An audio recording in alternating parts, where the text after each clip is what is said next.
वो सुबह कुछ अलग थी, आम दिनों की तरह नहीं। सूरज तो निकल आया था, लेकिन यासिर के कमरे में अंधेरा पसरा था। खिड़की पर पड़ा पुराना पर्दा धीरे धीरे हिल रहा था, जैसे हवा भी उसके मन की बेचैनी को महसूस कर रही हो।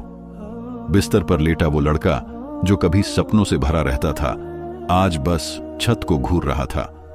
रसोई से मां की आवाज आई, उठ जाओ, सूरज सिर पर चढ़ा आया है और तुम अभी तक बिस्तर में पड़े हो।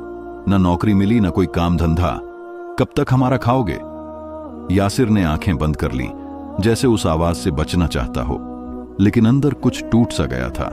तभी अब्बू की आवाज भी आ गई, मोहल्ले के सारे लड़के कहीं ना कहीं लग गए हैं, बस ये एक निकम्मा रह गया है। ऐसे ताने अब उसकी जिंदगी का हिस्सा बन चुके थे, मगर हर बार चुभन नई ही लगती थी। यासिर उठा, धीरे से दरवाजा खोला और बिना चप्पल पहने बाहर निकल गया। गली सुनसान थी, लेकिन उसके भीतर शोर बहुत था। उसकी जेब में सिर्फ 40 रुपए थे और एक पुरानी दुआ जो उसकी नानी ने दी थी, पढ़ लेना जब खुद को बेबस पाओ। वो चुपचाप शहर की तरफ चल पड़ा। उसके कदम किसी मंजिल की तरफ नहीं थे, बस घर की दीवारों से दूर जाना चाहता था। रास्ते में कुछ बच्चे खेल रहे थे। एक ने पूछा, भैया तुम इतने चुप क्यों हो? यासिर ने हल्की सी मुस्कान के साथ कहा, कभी कभी इंसान खुद से भी बात नहीं करना चाहता। शहर के बाजार में पहुंचकर वो एक किनारे बैठ गया। सामने चूड़ियों की एक दुकान थी, रंग बिरंगी, चमचमाती, जिंदगी से भरी हुई। वो बस देखता रहा। फिर अचानक दुकान की रोशनी से एक लड़की निकली। सफेद दुपट्टा, नीली आंखें, चमकता चेहरा, जैसे वक्त रुक गया हो। वो लड़की एक बुजुर्ग औरत को चूड़ियां पहना रही थी और कुछ पढ़ती जा रही थी। जैसे ही औरत ने हाथ उठाया, उसकी उंगलियों में रोशनी सी लिपट गई। यासिर हैरान हुआ, मगर कुछ कहा नहीं। अगले दिन वो फिर आया, फिर उसके बाद भी रोज आने लगा। अब उसकी नजरें उस लड़की को खोजती थीं। कभी कभी वो उसे सलाम वालेकुम कहता और लड़की बस मुस्कुराकर वालेकुम अस्सलाम कह देती। कई दिन बाद एक दिन वो लड़की खुद उसके पास आई और बोली, तुम हर रोज यहां आते हो, कुछ तलाश कर रहे हो? यासिर ने नजरें झुकाकर कहा, शायद खुद को या किसी ऐसे एहसास को जो ये यकीन दिला सके कि मैं नाकाम नहीं हूं। लड़की कुछ पल चुप रही, फिर बोली, तुम्हारा नाम क्या है? यासिर, मेरा नाम आशना है। आशना, ये नाम उसके दिल में बस गया। आने वाले दिनों में उनकी बातों का सिलसिला बढ़ने लगा। कभी वो उसे बाजार के चबूतरे पर मिलती, कभी नारियल पानी पिलाती, कभी किसी फकीर को खाना देती और कहती, इंसान वही है जो दूसरों के लिए आसानियां पैदा करे। एक दिन यासिर से रहा नहीं गया। उसने पूछ ही लिया, तुम कौन हो आशना? तुम किसी आम लड़की जैसी नहीं लगती, तुम्हारी आंखों में कुछ अलग है। आशना ने गहरी सांस ली और कहा, अगर मैं कहूं कि मैं इंसान नहीं हूं तो क्या तुम भाग जाओगे? यासिर हल्का मुस्कुराया और बोला, मैं तब भी अकेला था, अब भी हूं। अगर तुम साथ चलना चाहो तो मुझे फर्क नहीं पड़ता कि तुम कौन हो। आशना ने अपना हाथ उसके हाथ पर रखा और धीरे से पढ़ा, बिस्मिल्लाह। फिर अचानक उसकी आंखों से रोशनी फूटने लगी, चारों ओर धुंध सी छा गई और यासिर ने खुद को एक नीली रोशनी वाले दरवाजे के पास पाया। वो हैरान था मगर डरा नहीं। आशना ने कहा, मैं जिनजादी हूं, रोशनी की मखलूक, और मुझे तुम्हारी सच्चाई से मोहब्बत हो गई है। यासिर की आंखों से आंसू बह निकले। वो बोला, काश मेरे माँ बाप देख सकते कि मेरा वजूद किसी के लिए काबिल मोहब्बत है। आशना ने कहा, वो दिन दूर नहीं।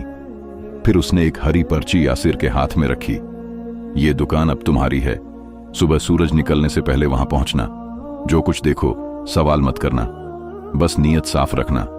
यासिर कुछ समझा नहीं पर सिर हिला दिया। अगली सुबह वो वहीं पहुंचा, ताला खोला और दंग रह गया। दुकान में सोने चांदी की चूड़ियां थीं, रोशनी, खुद चलने वाला हिसाब किताब का सिस्टम और एक पुरानी डायरी जिस पर लिखा था, ये दुकान उसके लिए है जो मखलूक से ज्यादा खालिक पर भरोसा करता है। यासिर ने आंखें बंद की और दिल से कहा, या अल्लाह, शुक्र है। दुकान खुली, पहले ही दिन ग्राहकों की लाइन लग गई। अगले दिन वही बुजुर्ग औरत आई जिसे आशना ने पहले चूड़ियां दी थीं। उसने कहा, तुम आशना के भाई हो, उसी जैसी मेहरबानी तुम्हारे चेहरे पर भी है। यासिर चुप रहा, मगर उसके दिल से एक दुआ निकली, या अल्लाह, मैं इस इज्जत के काबिल रहूं। शाम को आशना आई सफेद लिबास में और बोली, यासिर, तुमने आज खुद को नहीं बदला, बस अपनी नीयत की कद्र की है। अब हम दोनों एक नीयत से जीते हैं। यासिर ने उसका हाथ थामा और कहा, मुझे फर्क नहीं पड़ता कि तुम कौन सी मखलूकन हो, तुम्हारी रोशनी मेरी अंधेरी रातों का उजाला बन गई है। और उसी पल एक परिंदा उनके सिरों के ऊपर से उड़ गया, जैसे आसमान भी उनकी दुआ पर आमीन कह रहा हो। अब उस बाजार की गली में लोग उसे यासिर भाई कहकर पुकारते थे। जिन हाथों में कभी खालीपन था, अब वहां बरकत थी, और जिस दिल में कभी सिर्फ सवाल रहते थे, वहां अब शुक्र और सुकून ने जगह ले ली थी। यासिर की चूड़ियों की दुकान अब इतनी चलने लगी थी कि एक दिन की कमाई पूरे हफ्ते का खर्च निकाल देती थी। लोग कहते, इस दुकान में कुछ खास है, जैसे हर चूड़ी पर दुआओं की खुशबू बसी हो। लेकिन असली राज किसी को नहीं पता था, सिवाय यासिर और आशना के। आशना हर शाम आती, चुपचाप सफेद चादर में लिपटी हुई। वो आम लोगों की नजरों से दूर रहना चाहती थी, क्योंकि उसकी असलियत अगर सामने आ गई तो एक बड़ा तूफान खड़ा हो सकता था। वो एक झंझादी थी, रोशनी की मखलूकन, और इंसानों की दुनिया में उसका रहना उसकी दुनिया के कायदे कानूनों के खिलाफ था। एक दिन जब बाजार बंद हो रहा था, यासिर दुकान में बैठा कागजों को सलीके से रख रहा था। आशना चुपचाप आई और पास बैठ गई। उसने धीमे से कहा, यासिर, कुछ दिनों से मेरी दुनिया के लोग मुझे ढूंढ रहे हैं। यासिर का दिल तेज धड़कने लगा। मतलब? मैंने उनकी इजाजत के बिना तुम्हारे करीब आने का फैसला किया। तुम्हारी किस्मत को जिस ताकत से बदला, वो मेरी कौम के कानून के खिलाफ था। अब वो नाराज हैं, और अगर उन्होंने मुझे ढूंढ लिया तो वो तुम्हें भी नहीं छोड़ेंगे। यासिर ने उसका हाथ थाम लिया। मैंने पहली बार किसी पर दिल से भरोसा किया है आशना, मैं तुम्हारे साथ हूं, चाहे जो हो जाए। आशना की आंखों में नमी आ गई। मोहब्बत का वादा करना आसान होता है यासिर, पर उसे निभाना मुश्किल हो जाता है जब पूरी कायनात तुम्हारे खिलाफ खड़ी हो। यासिर मुस्कुराया। अगर कायनात अल्लाह के हुक्म से चलती है तो मुझे किसी और का डर नहीं। अगले दिन यासिर की मां दुकान पर आई। उसने चूड़ियों को देखा, फिर बेटे को। आंखें भर आईं। वो बोली, बेटा, मैंने तुम्हें बहुत कुछ कहा था, पर तुमने कभी शिकायत नहीं की। अब तो सब कहते हैं कि तुम कामयाब हो गए हो। यासिर ने मां के कदम चूम लिए। अम्मी, ये सब आशना की दुआ से है। कौन आशना? एक दोस्त, जो मेरी जिंदगी का वो उजाला है जिसने मेरा अंधेरा मिटा दिया। मां ने बस इतना कहा, अगर वो सच में तुम्हारा भला चाहती है तो अल्लाह उसे सलामत रखे। लेकिन हर रोशनी के पीछे एक साया भी होता है। उसी रात आशना दुकान के बाहर खड़ी थी जब एक धुंधली सी परछाई उसके सामने आ गई। उसकी आंखें सुर्ख थीं और वो गुस्से से कांप रहा था। तुमने हमारी दुनिया के नियम तोड़े आशना, वो बोला। मैंने मोहब्बत की है, कोई जुर्म नहीं। तुमने एक इंसान की तकदीर में दखल दिया जो तुम्हारा हक नहीं था। अब उस इंसान को भी हमारे कानून के मुताबिक सजा दी जाएगी। आशना बोली, अगर तुमने यासिर को छुआ भी तो मैं अपनी रोशनी को आग बना दूंगी। वो साया गायब हो गया, लेकिन आशना समझ गई वक्त आ गया है। अगले दिन उसने यासिर को बुलाया। यासिर, मुझे तुमसे आखिरी बार कुछ कहना है। आखिरी बार? हाँ, मुझे जाना होगा। मेरी दुनिया ने फैसला कर लिया है कि मुझे वापस ले जाया जाए, और अगर मैं ना गई तो तुम्हें तकलीफ दी जाएगी। यासिर चीख पड़ा, नहीं, तुम मुझे अकेला नहीं छोड़ सकती। मैं तुम्हारे बिना कुछ नहीं हूं। आशना ने उसका चेहरा छूते हुए कहा, याद रखना, रोशनी अगर चली भी जाए तो उसकी खुशबू रह जाती है। यासिर ने उसे थामना चाहा, पर वो धीरे धीरे रोशनी में बदलने लगी। उसकी आंखें, उसकी आवाज, उसके बाल सब हवा में घुलने लगे। आशना, पर अब बस खामोशी थी। यासिर गिर पड़ा, तड़पा, रोया, मगर आशना जा चुकी थी। उस दिन के बाद दुकान बंद हो गई। लोग आए, दरवाजा खटखटाया, लेकिन अंदर से कोई जवाब नहीं मिला। यासिर कई दिन तक बाहर नहीं निकला। उसकी मां परेशान थी, क्या हुआ है मेरे बेटे को? मगर वो क्या जानती कि उसके बेटे का दिल किसी और दुनिया की मखलूक के साथ चला गया है। रात के पिछले पहर यासिर बस दुआ करता, या अल्लाह, तूने मुझे एक फरिश्ता दिया था, अब तू ही उसकी हिफाजत कर। मैं उसके बिना जीना सीख लूंगा। बस वो जहां भी हो खुश रहे। फिर एक दिन दुकान के बाहर एक बूढ़ी औरत आई। उसने कहा, बेटा, मुझे पता है वो चली गई, पर जाते वक्त उसने मेरे हाथ में कुछ रखा था और कहा था कि तुम्हें दे दूं। वो एक पुराना संदूक था। यासिर ने उसे खोला। उसमें वही नीली रोशनी थी जो आशना की आंखों में होती थी, और एक कागज जिस पर लिखा था, अगर मेरी रोशनी कभी कम लगे तो ये संदूक खोल लेना, तुम्हें फिर से जीने का हौसला मिलेगा। और अगर मेरी मोहब्बत सच्ची थी तो मैं लौटूंगी, किसी और शक्ल में, किसी और रंग में, लेकिन लौटूंगी जरूर। यासिर ने आंखें बंद की और बस इतना कहा, मैं इंतजार करूंगा आशना, चाहे सदियां लग जाएं। दिन महीनों में बदले और महीने सालों में। बाजार वही रहा, लोग वही रहे, लेकिन यासिर अब पहले जैसा नहीं रहा था। वो मुस्कुराने की कोशिश तो करता, मगर उसकी मुस्कान अधूरी होती, जैसे कोई साज बज रहा हो पर उसकी एक तार हमेशा के लिए टूट चुकी हो। आशना के बाद उसने दोबारा कभी किसी के करीब जाने की कोशिश नहीं की। उसने दुकान फिर से खोली जरूर, लेकिन अब वहां सिर्फ चूड़ियां नहीं मिलती थीं, वहां दुआएं मिलती थीं। वो पुरानी दुआएं जो कभी आशना चुपचाप लोगों के हाथों में रख जाया करती थी। एक दिन एक छोटी सी बच्ची आई, मुश्किल से 7 साल की रही होगी। उसने यासिर से पूछा, चाचू, इन चूड़ियों में रोशनी क्यों है? यासिर ने उसकी नीली आंखों में देखा, ठीक वैसी ही जैसी कभी आशना की थी। एक पल को उसका दिल धड़कना ही भूल गया। तुम्हारा नाम क्या है? आशा, बच्ची ने हंसते हुए कहा। मम्मा ने रखा था, वो कहती थी मैं रोशनी की बेटी हूं। यासिर के हाथ कांपने लगे। तुम्हारी मम्मा अब कहां हैं? वो चली गईं, बहुत पहले।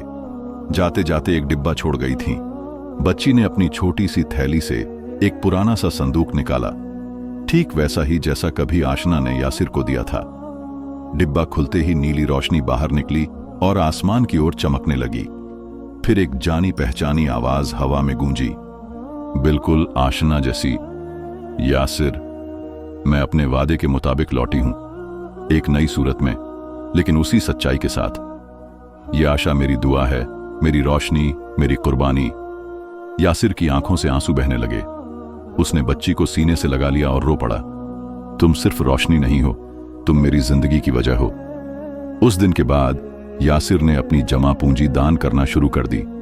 उसने एक छोटा सा मदरसा बनवाया, जहां यतीम बच्चे सिर्फ तालीम ही नहीं, मोहब्बत भी पाते थे। वो रोज आशा को वहां ले जाता और बच्चों को कहानियां सुनाता, आशना की कहानियां, उस झंझादी की जिसने मोहब्बत के लिए सब कुछ छोड़ दिया। मगर जिन्नात की दुनिया अब भी खामोश नहीं थी। एक रात जब यासिर नमाज पढ़कर लौट रहा था, उसके सामने वही साया फिर प्रकट हुआ। लाल आंखें, ठंडी हवा और गूंजती हुई आवाज। तुमने फिर हमारी हदें तोड़ी हैं यासिर, तुमने हमारी कैद से एक रोशनी को बाहर निकाला है। मगर इस बार यासिर डरा नहीं, उसकी आवाज मजबूत थी। अगर मोहब्बत गुनाह है तो मैं ये गुनाह बार बार करूंगा, और अगर एक झंझादी की दुआ किसी इंसान को बेहतर बना सकती है तो तुम्हारे कानून बदलने चाहिए, मेरी किस्मत नहीं। साया आगे बढ़ा, लेकिन उसी वक्त फिजा में रोशनी उतर आई। आसमान से सफेद परिंदे उतरे और हर तरफ उजाला फैल गया। आशा के हाथों से रोशनी निकली और आसमान में एक रोशनी का घेरा बना दिया। उसी पल वो साया एक चीख के साथ हवा में घुल गया। चारों ओर एक सुकून, एक नरमी, एक रोशनी छा गई। आशा ने यासिर की ओर देखा। चाचू, मम्मा कहती थीं, अगर कोई सच्चे दिल से मोहब्बत करे तो कायनात भी उसके लिए झुक जाती है। यासिर ने उसकी पेशानी चूमी। तुम्हारी मां सिर्फ झंझादी नहीं थी, वो वलियाह थीं। वक्त गुजरता गया। अब यासिर पूरे शहर में चाचा यासिर के नाम से जाना जाता था। उसकी दुकान अब सिर्फ चूड़ियों की दुकान नहीं रही, वो एक मोहब्बत से भरी दरगाह जैसी बन चुकी थी, जहां लोग दुआएं लेने आते, शिफा मांगते और अपनी कहानियां सुनाते। आशा बड़ी हो गई थी, अपनी मां की तरह खूबसूरत, नर्म मिजाज और बेहद समझदार। एक दिन वो यासिर के पास आई और बोली, चाचू, मुझे पता है मेरी असलियत क्या है, मुझे पता है मम्मा कौन थी, और अब मेरा दिल कहता है मुझे भी लोगों की मदद करनी है जैसे मम्मा ने आपकी की थी। यासिर ने मुस्कुराकर सिर हिलाया। और मैं तुम्हारे साथ हूं, हर कदम पर। शहर के एक पुराने कोने में एक नया मदरसा खुला, मदरसा आशना अल नूर। वहां सिर्फ यतीम बच्चे नहीं, बल्कि वो बच्चे भी आते थे जिन्हें दुनिया ने नजरअंदाज कर दिया था। हर रात यासिर दुकान बंद करता, आसमान की तरफ देखता और धीरे से कहता, आशना, तुम्हारी रोशनी अब न जाने कितनी जिंदगियों को रोशन कर रही है। तुम चली गई थी, मगर तुम्हारा नूर आज भी हमारे साथ है। एक रात उसे सपने में आशना दिखी, सफेद कपड़ों में, रोशनी से घिरी हुई, धीरे धीरे चलती हुई।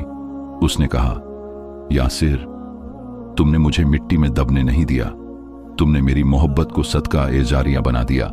अब हम दोनों हमेशा जिंदा हैं, इन दुआओं में, इन बच्चों की हंसी में, इस शहर की नरमी में। यासिर की आंख खुली, आंखों में नमी, दिल में सुकून और होंठों पर बस एक जुमला था, यही तो मोहब्बत है, फना में भी बाकी रहने वाली।